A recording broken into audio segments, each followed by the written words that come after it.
तो मेरा नाम है मोहित और आपका स्वागत है हमारे यूट्यूब चैनल हिस्ट्री चैंपियन में।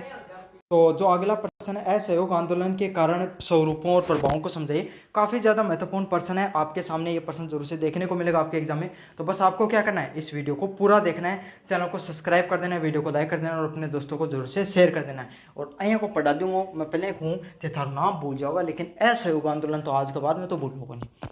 समझ में आ गई। और बाकी जब मैं दिमाग से तो देखो मैं क्या कर सकूँ समझाऊंगा। पहले नाम से समझो, असहयोग आंदोलन, सहयोग प्लस ए, कोई भी चीज़ का ए लाग जाए तो क्यों जा मतलब उन नेगेटिव की फीलिंग आ, तो मतलब क्या सहयोग नहीं करना था ना कि कसा सहयोग नहीं करना है। इको सहयोग करने को अंग्रेजा कसा है समझना। अंग्रेजा की जो नीति थी, अंग्रेजा का जो कार्य था, अंग्रेजा का स्कूल, अंग्रेजा की पढ़ाई, अंग्रेजा की कार्यालय, जो भी चीज़ थी, अंग्रेजा का साथ किसी भी प्रकार को सहयोग नहीं करना था। गांधी जी के करे तो आह्वान करे थे और उन्हीं के नाम दे दियो असहयोग आंदोलन को नाम दे दियो था।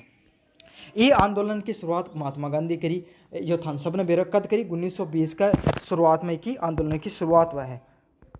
इसका मुख्य उद्देश्य अंग्रेजी शासन के साथ सहयोग करके स्वराज प्राप्त करना था। तो एक मुख्य उद्देश्य यह है कि भाई आप अंग्रेजा की बात ही कौन मानेगा, तो क्या होगा वापस छोड़ के चले जाएगा देश ने। तो यही थी जो पहले उन आंदोलन में था, जो सबसे बड़ा मास आंदोलन, मतलब बहुत बड़ा स्तर पर आंदोलन शुरुआत हो।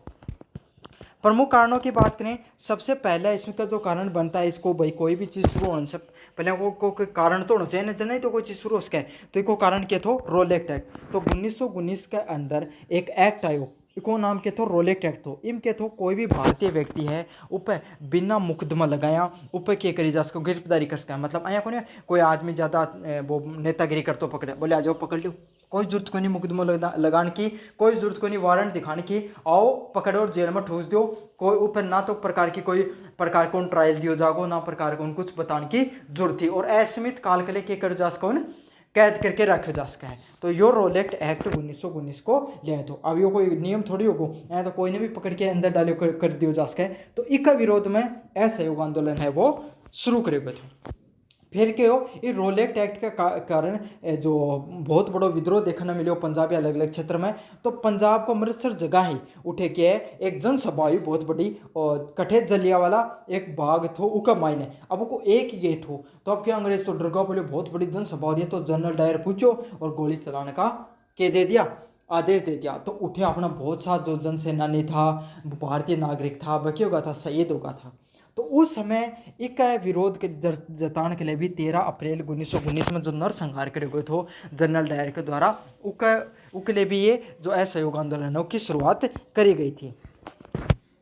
खिलाफत आंदोलन, तो जो थाने पर मुस्लिम जो लोग था वह क्या सोचा, 1900 पहले कांग्रेस की शुरुआत हुआ है। तो कांग्रेस है ना, वह एक बहुत व्यापक स्तर पर बढ़ चुकी थी, समझ में आ गई, उसको बहुत अधिक प्रभाव देखने मिलो। तो अंग्रेजा के सोचा क्या हमने कांग्रेसियन दबाने के लिए आप क्या करेंगे, अब आप जो आपके सामने एक या जो है खिलाफ मुस्लिम लीग की शुरुआत कर दी है। तो 1908 के अंदर मुस्लिम लीग की शुरुआत कर जा। तो जो मुस्लिम लोग था भाई उन्हें लगे कि अंग्रेज़ तो मारा ही सी, लेकिन बेरो पाटे अंग्रेज़ तो कोई का ही कोई नहीं। ये क्या करे हो, तुर्की में अब तुर्की उठे जगह जानता होगा, उठे के मुस्लिम शासक लिया कर, तो उन हटा उठू के और आप बैठ के गद्दी पे। तो मुस्लिम लोग आके तो समझ में आई कि ओ हो ये तो मारा भी को नहीं।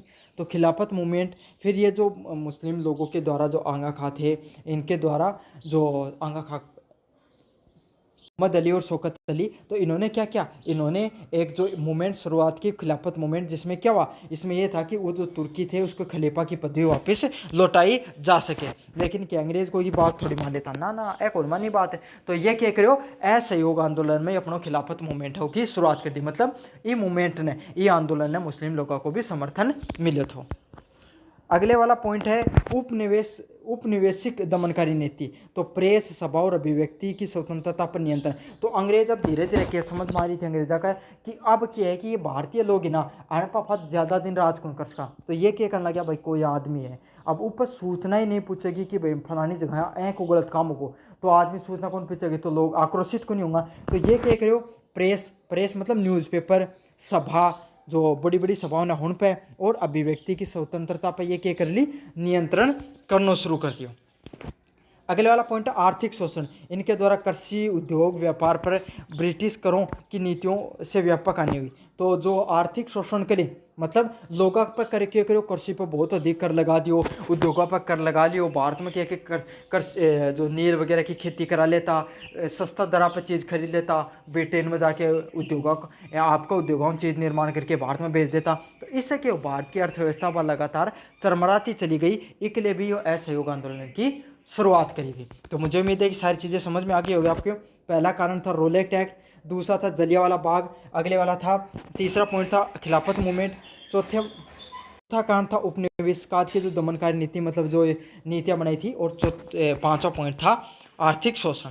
अब स्वरूप क्या हो, मतलब के तरीका से था विरोध को प्रदर्शन करना, ये चीज़ ने देखा है। पहला पॉइंट तो सरकारी संस्थाओं का बहिष्कार करना। तो क्या करो कि भैया जो सरकार का जो भाई सबसे जरूरी क्या है, कोई भी सरकारी चीज़ों को अगर विरोध करोगा तो क्या होगा, उन बुरो लगोगो, उस चीज़ों में डायरेक्ट आहत होगी। तो क्या करो, गांधी जी यही कहो कि जो सरकारी जितनी भी संस्थाएं सबको विरोध करो, जिम अदालत होगी, विद्यालय होगा, सरकारी नौकरी हो गया, इन सब से क्या कर दो, त्याग पत्र है वो देना शुरू कर दो। तो इसी आंदोलन से मुख्यतः भगत सिंह है वो निकल कर आते हैं। अगले वाला मूवमेंट है विदेशी वस्त्रों का बहिष्कार करना, विदेशी कपड़ों की होली और खादी का प्रचार करना। तो इम क्या कही कि अब जो ये विदेशी जो अफवाह क्या कर रहे हैं, जो विदेशी जितनी भी चीज़ अपना रहे हैं, तो इससे क्या पीछे तो अपना करना रहे को नहीं, विदेश में जा रहे हैं तो अपना क्या करना है, विदेशी पीछा पे कंट्रोल करना है, विदेशी चीज़ों पर कंट्रोल करना है। अगर आप आर्थिक रूप से अंग्रेजन कमजोर कर देंगे तो अपने देश में आप ही छोड़ के चले जाएंगे। तो इसके लिए क्या करेगो, उनके द्वारा गांधी जी के द्वारा एक आह्वान करेगो कि विदेशी वस्त्र जो सबसे ज़्यादा हर व्यक्ति पहने है उसको बहिष्कार करना शुरू कर दो। भारतीय जो खाद्य उद्योग है उन वापस अपनाओ, भारतीय जो कॉटन उद्योग जो खत्म होते जा रहे हैं उन फिर से अपनाओ। अगले वाला पॉइंट क्या है, राष्ट्रीय विश्वविद्यालयों की स्थापना करना। तो इन्होंने क्या कहा, इन्होंने कहा कि भाई जो ये अंग्रेजी जो शिक्षा है इसने क्या, ये हमें मतलब हमारी जो राष्ट्रीय परंपरा है, हमारी जो राष्ट्रीय संस्कृति है उसको नष्ट करती हुई जा रही है। तो अपना क्या करना चाहिए, अपने खुद की स्कूल है, कॉलेज है, उनको निर्माण करना शुरू करो, खुद के विश्वविद्यालय को निर्माण शुरू करो। तो बंगाल, कानपुर, ये कलकत्ता और कानपुर जैसी जगहों पर बड़ी बड़ी विश्वविद्यालयों का निर्माण धीरे धीरे होना शुरू हो गया था। तो इसी आंदोलन से पहली बार भारत में शिक्षा को भी एक नई दृष्टि मिलनी शुरू होती है। अगले वाला पॉइंट है सभा, जुलूस और प्रचार प्रसार। तो जनता को स्वराज के लिए संगठित करना। तो यो कहो कि आह्वान करो, सबसे पहले क्या करो, जनता ने जागरूक करो, हर आदमी जागरूक करो कि ना एक असहयोग आंदोलन है, ये अंग्रेजा के खिलाफ है, आप ये अंग्रेज अपने खिलाफ आया क्या की नीति ले रहे हैं। तो हर आदमी तक यह आवाज़ पहुँचाओ कि अपना शोषण हो रहा है, अब अंग्रेजा ने अपना देश से उखाड़ के फेंकना है, क्योंकि गुलामी को यही नियम है, गुलामी थे, गुलाम कोई भी व्यक्ति जब तक रहे, जब तक उन यो कौन बेरो रहे कि वो गुलाम है। तो ये गुलामी की जंजीर से मुक्ति पाने के लिए सबसे पहले कोई भी आदमी बेरो होना जरूरी है। तो एक लिए क्या करो, प्रचार प्रसार हो गई, जनता को संगठित करने के लिए ये पहले कदम में से एक था। अगला वाला पॉइंट है अहिंसात्मक आंदोलन। तो गांधी जी के जो सिद्धांत थे वो की आधारित था कि अपना हिंसा है उसको प्रयोग नहीं करना है, अहिंसात्मक आंदोलन है अपनाना है। तो महात्मा गांधी का द्वारा यही सिद्धांत दिया गया कि ये जो आंदोलन है नाफा क्या को रखांगा, अहिंसात्मक रूप से इसको स्वरूप रखांगा, हिंसा से बचने को प्रयास करांगा। तो ये किस प्रकार का आंदोलन था, अहिंसात्मक आंदोलन के रूप में इन्हें जाना जा है। अगले वाले पॉइंट है इसके क्या क्या प्रभाव देखने को मिलते हैं। तो पहला पॉइंट है जन भागीदारी में वृद्धि। तो किसान, विद्यार्थी, महिलाओं और श्रमिकों की व्यापक भागीदारी देखने को मिली थी। तो यो जो आंदोलन हो इनमें हर जनप्रतिनिधि, मतलब गांव को जो एक शहर, बड़ा बड़ा शहरा से लेके पहले क्या आंदोलन नया करता ना, वह कोई कॉलेज में गो है ना, कोई बड़ा बड़ा लोग जो राजनीति से जुड़े होया करता हुन लोग तक ही पूछा करते, लेकिन यो एक आंदोलन था जो हर आदमी तक पहुँच गो। कहीं किसान इससे जुड़ा, विद्यार्थियों जुड़ा, महिला, श्रमिक, हर वर्ग इससे जुड़ो। गांधी जी की अपील इतनी थी कि वह अपने साथ बहुत बड़ा जन सलाब है उनका साथ जुड़ता चले जाया करते। अगले वाला पॉइंट है राष्ट्रीय एकता का प्रसार करना, हिंदू मुस्लिम एकता का स्थायी सुदृढ़ीकरण करना। तो इन्होंने क्या कहा, इन्होंने ये जो पहला 1857 की क्रांति हुई उसके बाद में अंग्रेज के करो, उनको पहले नारो यो रो कि हिंदू और मुस्लिम है उनको अलग करो आप। इससे क्या होगा, संगठित कौन होगा, एक साथ लड़ाई कौन लड़ेगा, और लड़ाई नहीं लड़ेगा तो अपने लिए तो फायदा ही है।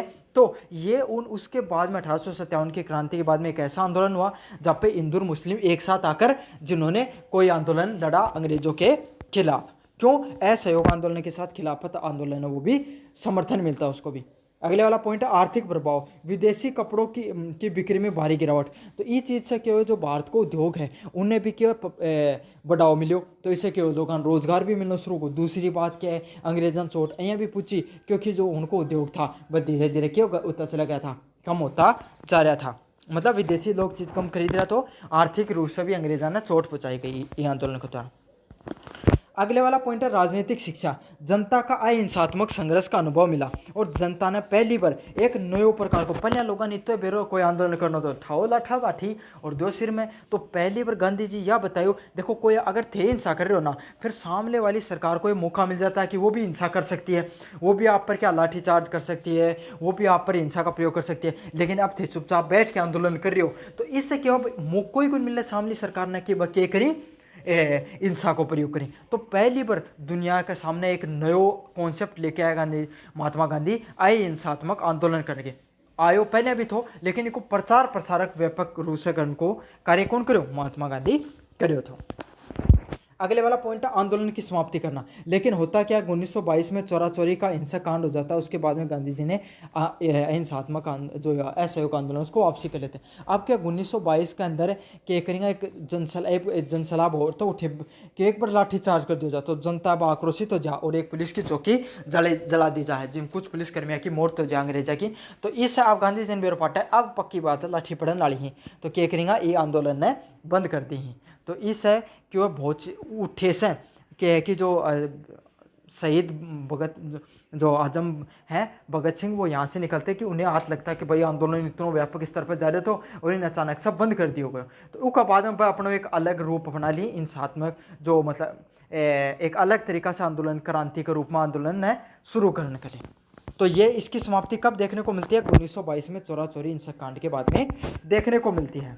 निष्कर्ष की बात करें, असहयोग आंदोलन ने भारतीय स्वतंत्रता आंदोलन को जन आंदोलन का स्वरूप दिया। तो जो असहयोग आंदोलन है, ये भारतीय स्वतंत्रता का जो आंदोलन होता है उसको एक जन स्वरूप, मतलब एक बहुत बड़ी जनता तक इसको पहुंचाने का इन्होंने कार्य किया। यद्यपि यह अपने लक्ष्य में पूर्ण रूप से सफल नहीं हुआ, लेकिन जो इसका लक्ष्य था इस जो मूवमेंट का, उसमें पूर्ण रूप से सफल नहीं हुआ। लेकिन इसके स्वराज की दिशा में जनता सक्रिय और संगठित हुई। उसके कि भाई था स्वतंत्रता कौन मिली, लेकिन पक है कि नहीं, कोई भी चीज़ की शुरुआत हो जाए ना, वह बहुत बड़ी बात है। तो जनता में पहली बार अंग्रेजा के खिलाफ द्वेष की भावना शुरू हुई। अंग्रेजा ने पहली बार समझ में आयो कि अब भारतीय है ने वह भी लड़ सकी ही, वह भी हमारे खिलाफ के कर सकें, आंदोलन कर सकें। और भारतीय लोगों भी पहली बार यह फील आई कि हम भी अंग्रेजा के खिलाफ संगठित होकर लड़ाई लड़ कहाँ और अंग्रेजा ने अपने देश से बगास कहाँ। तो ये उन प्रमुख आंदोलनों में से एक था। तो कैसा लगा आपको वीडियो, ज़रूर से बताना कमेंट बॉक्स में। साथ ही साथ चैनल को अभी तक सब्सक्राइब नहीं किया तो सब्सक्राइब कर दो ज़रूर से।